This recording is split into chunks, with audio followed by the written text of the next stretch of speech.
dressed like my mother, ready to go to the beach. He looks good. You know what he is? Who? Sexy and he knows it. He's sexy and he knows it. Who's going to start this one? We will see here. Whoever does win this match is going to make top 8, so this should be fun, as Boswell will begin with a Temple Garden. A Temple of Silence here from Friedman. Take a look at the top card. We'll consult the grip. Ben playing the deck that he basically lost in the finals to Tom Ross with Season 2 Invitational. He's been playing this for a while. Boswell's been playing green-white aggro for a while, so two players very familiar with their decks. And yes, Voice of Resurgence, a card that hasn't seen a lot of play recently, but very good, and particularly in this matchup, very good. Seems okay. Seems okay. Devour Flushes over there, I imagine, here for Ben. Doesn't look like he has any main deck. Kind of similar. Oh yeah, his 4 copies. Yeah, 4 copies of Devour Flush. Kind of a little different from the deck that we saw on camera turn before, around before with Shields. Yeah. But still very powerful. He's got the Elspeth, got Obsidots, and a lot of removal. Doesn't play Sign and Blood though. Going to attack for 2. Will Boswell plays his Temple Garden untapped. Going to go down 18 and play Locks on Smiter. So Friedman's already underneath the gun. He's got to start firing off some removal spells to get out of this situation. Ben did draw a copy of Thoughtseize for the turn. Here's 3 mana. That is a Hero's Downfall. There goes the Smiter. Of course, has to do that on the main phase to take care of the Voice trigger. So Boswell will play Najami. It's time to pump up the jam on the Voice. It'll become a 3/3, and into the red zone we go. The big question now is, does Boswell have a 4th land? And the answer is no. He has multiple Advent of the Worms, but no mana to cast them. And Friedman has a lot of Thoughtseizes in his hand, it looks like. Ben also has a 4th land in a Plains and a Desecration Demon. Yeah, that card's really obnoxious. It does look like Boswell has an answer in Banishing Light. That's another card that's really given this deck kind of a boost. Before, you really had no answers to cards like Master of the Waves. Banishing Light helps there. Also is a way to deal with Desecration Demon, along with Celestia Charm, which you also have. And it will take care of the Desecration Demon. Johnny's going to take up, make Voice of Resurgence into a 4/4. Into the red zone we go yet again. Friedman down to 11. Tough thing here for Friedman. He does have a Devour Flesh in his hand that he can cast to take care of that Voice of Resurgence now. He also has 2 copies of Thoughtseize. Not sure if he wants to actually fire off a Thoughtseize yet, but he will. So we're going to find out exactly what Boswell does have in his hand. Yeah, and you mentioned that he can do it main phase, and it's kind of awkward because typically you want to cast on your opponent's turn, but unfortunately if he does that, the Voice token would come into play. So even though he has to do it in his turn, Boswell will still get a creature, and he's be able to attack next turn with it. And with an Ajani, it can be pretty threatening. So Boswell's looking pretty good right now, despite the fact not having a 4th mana or really attacking with only 1 creature for multiple turns here. 2 copies of Advent of the Worm, a Soldier of the Pantheon, and a Boon Satyr is what Ben Friedman is currently looking at. Yeah, I wonder what you take here if you're Ben. I'd imagine Boon Satyr seems pretty scary, although, yeah, Boon Satyr seems really scary, although Advent of the Worm, if you think he's going to get the 4 mana, I don't know. I think the pick might be Boon Satyr. Boon Satyr's... He does have another Thoughtseize. Yeah, I mean, it's tough. I mean, he can just take the 2 Advents, but then he goes down to 7. And then I think he just leaves himself dead if he does that, so... I don't know. Yeah, there's still an Ajani in play. Yeah. Yeah, this is actually a really tough decision. Okay, so he's going to go with the Boon Satyr, but I don't think he can fire off that other Thoughtseize. Here's a Swamp. Maybe a Devour Flip. Is he going to fire off this other Thoughtseize? All right, yeah, so he's going to go down to 7. Grip's still on the table. You see double Advent and the Soldier of the Pantheon. He just got a land, Underworld Connection, and Devour Flesh in his hand here. So looks like he's going to take the Soldier and try to dodge some lands here from Boswell. And what I think Ben has to do now is he actually just has to cast Devour Flesh on his own turn, take care of the Voice. The Voice will die, the Elemental token will come in, but it's just a 1-power creature. You know, then Ajani, will pump it, presumably. Attack for 2, and then Ben needs to try to stabilize from there, and hope Boswell doesn't draw land for Advent of the Worm. That's the key thing. And hope that whatever he draws doesn't help for like a couple of turns. And there's a land. So suddenly you're going to get an Advent token, you're going to 5/5, Elemental becomes bigger, plus you put a counter on the Elemental, so all of a sudden you're attacking for 3 and threatening lethal next turn just because drawing a land there. That's pretty much all it took. It was a gamble. That land needed to basically be like Temple of Plenty. Yeah. That turn, I think that might be the worst draw on Boswell's deck.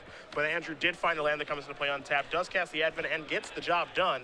The Boz up a game here over Ben Friedman, green-white aggro, up a game over black-white mid-range. We'll take a look at Ben's sideboard first, which you have in front of you. So he's got 2 copies of Duress, 2 copies of Sin Collector. I think all 4 of those cards are coming in.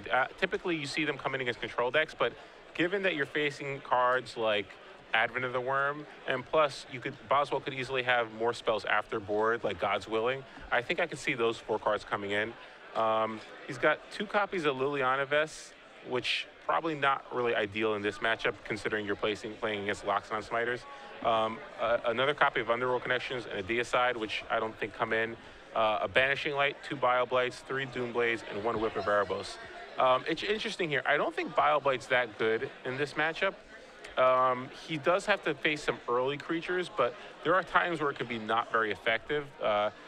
Doomblade for sure is coming in. Banishing Light I kind of like as well, because you saw in a Johnny, you don't have a lot of way. You want more ways to kind of deal with Planeswalkers. You don't know if he's going to bring in more Planeswalkers.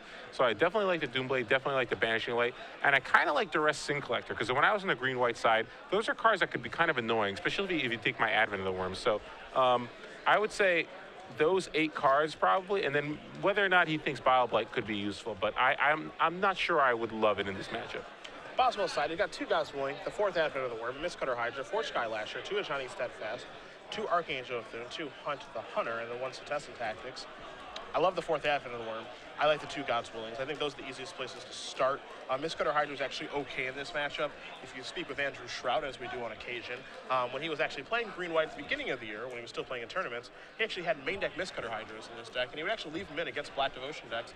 Basically, a card that allows you to be a little flexible, hedge against flooding as well. Just being a big threat that has haste is actually pretty good in this matchup. Skylashers, whatever. Don't expect to see that come in, nor do I expect to see Archangel, Hunt the Hunter, or Contestant Tactics. Maybe Tactics comes in and maybe try to stop a Pack Rat draw. And then the 2 copies of Ajani Steadfast, I don't really know when those come in from Boswell's sideboard. I guess, because they do provide lifelink red decks. I was talking to him. He basically said he felt like they were an upgrade to the Armadillo Cloak. Unflinching Courage. Yeah. So he felt like it was a slight upgrade to that card. And he also felt like that in combination with Skylasher is one of the ways that he can beat Mono Blue as well. Okay. So he said he wasn't in love with the Johnny, because that was one card that I was interested in asking him about. He said he didn't love the card, but he felt like it was maybe a slight upgrade against Unflinching Courage. Okay. So that's basically it's for mono red decks and mono blue, basically. I can dig it. This is the only player that we've seen so far playing a Johnny Steadfast, and it's only in Boswell's sideboard. That Planeswalker, I mean, we talked about Nissa. Nissa's pretty clear. I think after watching him play for just a little bit today, that card's good. I think there's really nothing else to say. That card's just a good card. A Johnny Steadfast is a little bit harder to judge. What kind of deck does it go in? Yeah. Is the +1 good? Is the minus good? It's a really, really hard card to judge. We haven't seen anything like it before. Yeah, I mean, and obviously you're going to compare it to the other Johnnies. Even in this deck, I don't think it's as good as the Johnny Call of the Pride. And I don't think it's as good as the Johnny Mentor of Heroes either. So it's just a weird situation for that Johnny, because you don't really want that in a really hyper-aggressive deck, I don't think, because a Johnny Call of the Pride is probably better. And then in a mid-range deck, Mentor of Heroes is probably better. So it's sort of a similar situation with the new Jace as well. It's like, is it really better than what you have today? I don't know. And do you really want to play multiple Planeswalkers with the same name when one of them is clearly not as powerful? And even not as situational, there's a difference between Jace Architect Thought and Jace Memory Adept. There are times where you really want a Memory Adept. I don't know if there's times where you really, really want a Johnny Steadfast. I'm gonna find out. It's definitely an interesting card. Provides a unique effect. I do wonder, if Boswell has gotten to use this, kind of incorporate that plan. Skylasher plus that against Mono Blue, or it against Mono Red, it being better than Unflinching Courage. Yeah, he said he liked the fact that an Unflinching Courage on Skylasher is obviously good against Mono Blue, but he liked the fact that a Johnny did basically the same thing, except it gave it Vigilance, so you could still block. Yeah. Friedman going to be on the play here for game number 2. You see the Pack Rat in his hand, a couple of lands over there as well. Temple of Silence and Caves of Kolios. Maybe he'll keep, maybe he won't. Boswell, you can see in Experiment 1. The big tricky thing here with the green white aggro deck, it always has been, the mana's really bad. As long as he's got green and white mana, he's okay. The Temple Garden's probably the best card in the deck. Yeah, Temple Garden's awesome. Obviously, Mana Confluence helped as well. So Friedman going to start with a Temple of Silence, going to consult the hand during the scry. And this top card. He is giving a long pause. Looks like he's going to leave it on top before passing the turn back over to Boswell. Boswell will draw a card. It's a Temple Guard. He'll go down to 18 to deploy that experiment 1, and we are underway here in game number 2. Friedman picks up a copy of Thoughtseize. There's a Swamp. This is a Pack Rat. Pass the turn back, put Boswell to the test immediately. So does he have a Voice of Resurgence? That would be huge here. But it looks like he has a second copy of Experiment 1. Soldier would be huge. Soldier. Yeah. This is a really good start. So you know how I said banish? You know how I said BioBlade wasn't very good? Well, in this, you think maybe he'd want it right now? here, it would be okay. Yeah, maybe he'd want it. So just 3 2-power creatures by turn 2, putting Friedman right under the gun. Now Pack Rat does some really nice work here, but if Boswell has a way to evolve those experiment ones again, Friedman may never be able to catch up. Yeah, Pack Rat is pretty good, but Boswell has a pretty good board position right here. So Thoughtseize is going to help. He's basically going to be able to see, can he stop something from coming into play? There's an Ajani, there's an Advent of the Worm, there's a Forest, and I believe the last card, I believe is the Banishing Light. It may be a Temple Guard. Don't have a great look at it. Yeah, so Ben's not going to be able to activate Pack Rat this turn. So if it is a Banishing Light, it could potentially take it out, but it looks like it is a Temple Garden. So 2 lands, Ajani, and Advent of the Worm. Now, what do you take here? If you're Ben, I mean, Ajani's probably the card that you're most scared of, but looks like he's going to take Advent of the Worm. I think part of the reason he's taking Advent of the Worm here is because Ajani's going to come down next turn. Ben does have a Doomblade in his hand, so whatever Ajani targets with the +1/+1 counter, presumably is the route that Friedman or that Boswell's going to go. He just Doomblades that creature. Now, does he have to worry about Ajani turns down the road? Absolutely. I think that might be the bigger problem. That might be why maybe he may regret taking the Advent of the Worm. We'll see. Because that Ajani's not going anywhere for it looks like a little while, and Boswell has no interest in even playing Ajani pre-combat, so he sees right through this. The Boz knows too much. Yeah, he knows this deck too well. Yeah, because you have to, and not only that, but you're kind of giving away, if you're not going to activate Rat, you're kind of giving a little bit away in terms of what your plan is, you know? So 6 damage is going to come across here. Boswell has no interest in running into some sort of very poor trick. Friedman doesn't fire off a Doomblade. Now, of course, this could be where Boswell drew a card like God's Willing for the turn. Oh, definitely, yeah. Certainly possible. Looks like he's going to play a Forest. Oh, no, so post-combat Ajani. Okay. He's going to target this. There's a Doomblade. All right, so I like his play a lot. Yeah, he got the extra damage in. Yeah, I like his play a lot.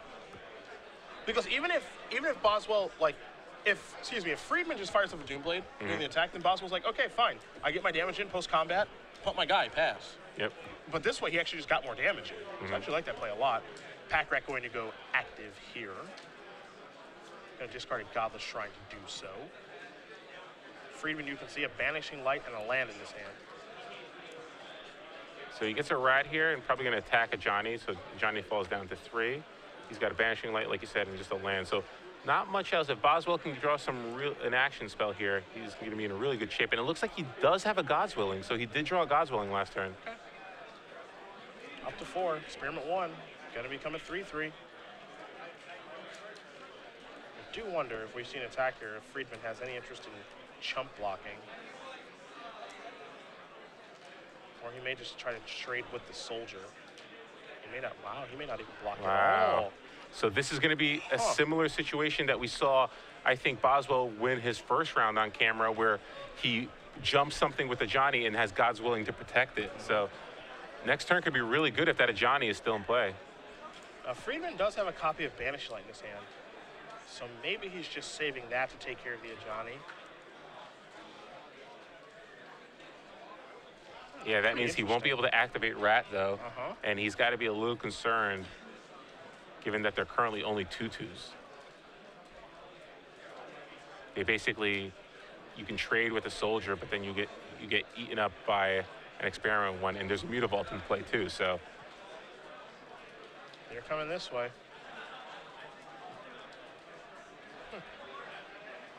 Interesting game. Yeah, so this is actually an ideal situation for Boswell. He's going to lose his Ajani, But if he just activates mutables and attacks with everything, if Ben's plan is to just make a rat and block, he can just cast God's Willing on his experiment one, and even if Ben blocks something else, it's still enough, yeah, right? still lethal. Boswell running through the iterations in his head right now about what can go wrong.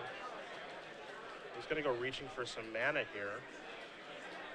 Maybe some interest in activating Immutable. Basically force the issue, make him make a rat this turn. Yeah, I like this play a lot. Yeah. Because you can use God's Willing, so if he's just going to make a rat, you can just protect it. Or either way, yeah, so you're going to go down to 1 there, so you lose your Mutavault.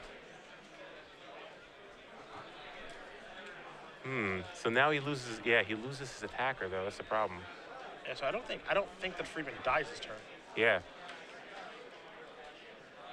Maybe a misstep there from Boswell. I mean, it's pretty easy for us to say that when we're working with really good information that Friedman doesn't have anything. Yeah. You know, if Andrew thought that Friedman had a removal spell, the game is much different then. Yeah, so now I think Boswell has to pump his Soldier of the Pantheon and attack with Bull, dropping Ben down to 2, and then play a Fleece main line.